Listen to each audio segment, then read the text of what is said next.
tugiye kuririmba noneho indirimbo ya gatandatu, ni indirimbo yitwa mu gihe cya Noheli, ariko reference yayo ni ya 307 mu ndirimbo za Segertona. Ikigaragara kuva harimo izi bemol eshatu, indirimbo ibasha kuba iri muri mi bemol cyangwa se i bemol. Ubwo iri kuri kane. Reka dutangire tubanze twumve iyi ya original, iyi ngiyi yatangiriweho bahindura uko ivuga. So mi mi re mi do, so fa so mi, do la so fa mi, so fa re fa mi, do la so fa mi, so fa re mi do. Dugira subiremo nanone. Practice makes perfect. So do, so mi re mi do, so fa so mi, do la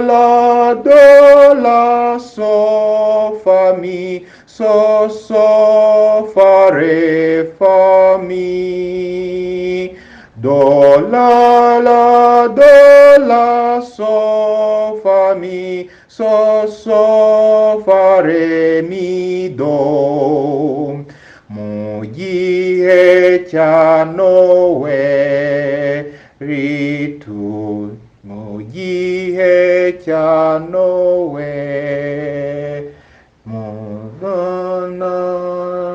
so mi re mi do, so mu gihe cya Noheli turebye mu muvure dusanga Yesu aryamye mu buryo bwa gikene, dusanga Yesu aryamye mu buryo bwa gikene. Mu gihe cya Noheli turebye mu muvure dusanga Yesu aryamye mu buryo bwa gikene, dusanga Yesu aryamye mu buryo bwa gikene. Mukiza wanjye mwiza wazanywe n'urukundo, wambabariye ibyaha, wangize kuba uwawe, wambabariye ibyaha, wangize kuba uwawe. Yesu ni wowe nshaka, uri inshuti y'abana, Mukiza sinzongera gutegekwa n'ibyaha, Mukiza sinzongera gutegekwa n'ibyaha, nzahora nshima Yesu bihe byanjye byose, yazanywe muri isi kuducungura twese, yazanywe muri isi kuducungura twese. Reka ndebe ko bijyana hano hejuru noneho. Mukiza wanjye mwiza wazanywe n'uri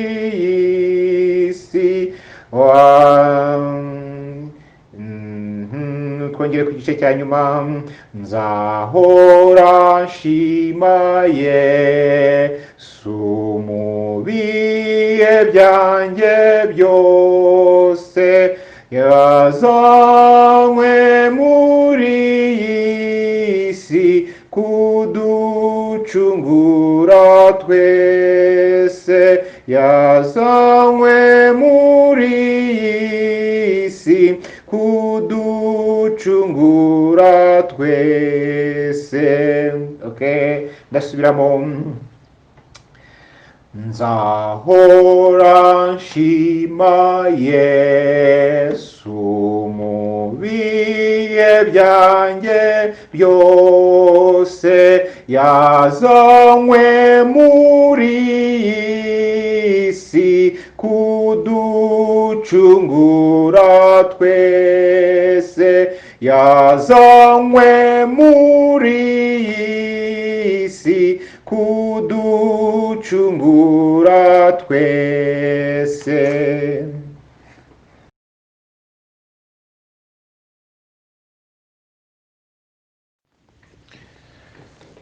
Tugeze ku ndirimbo ya karindwi mu ndirimbo z'agakiza. Nimuze mwese turirimbe kubw'uyu munsi wahanuwe n'abahanuzi kera. Nimuze mwese turirimbe kubw'uyu munsi wahanuwe n'abahanuzi kera. N'umunsi mwiza ukomeye, niho urukundo rukomeye rwaturutse ku Mana. Muze mwese tunezerwe turirimbe dushimira Yesu waje kudukiza. Reka nyisubiremo noneho nongere nyisubiremo nanone tuyige. Nimuze twese turirimbe kubw'uyu munsi wahanuwe n'abahanuzi kera. N'umunsi mwiza ukomeye, niho urukundo rukomeye rwaturutse ku Mana. Muze mwese tunezerwe turirimbe dushimira Yesu waje kudukiza. Yesu afite ishusho y'Imana, ariko yihinduye umuntu ngo twese tumumenye. Yatuzaniye amahoro, yaje gushaka abazimiye, yazanywe no gukiza. Muze mwese dufatanye n'umukiza kandi aduhe urukundo n'ubugingo. Azamenya uko tubabara, azamenya amagorwa yacu, azadufasha rwose. Azatwigisha Imana Data, azatumenyesha urukundo, mu rupfu azadupfira. Muze mwese adukize, atuzure mu mitima, atwugururire ijuru. Niwe zuba ryacu ry'ukuri, ryatuzaniye agakiza. neza riratuvira twese. N'umungeri mwiza uturinda ashaka ko twamugumaho tukamukurikira. Muze mwese uko mwaje tumusange tumurebe. Muze mwese tumwigane.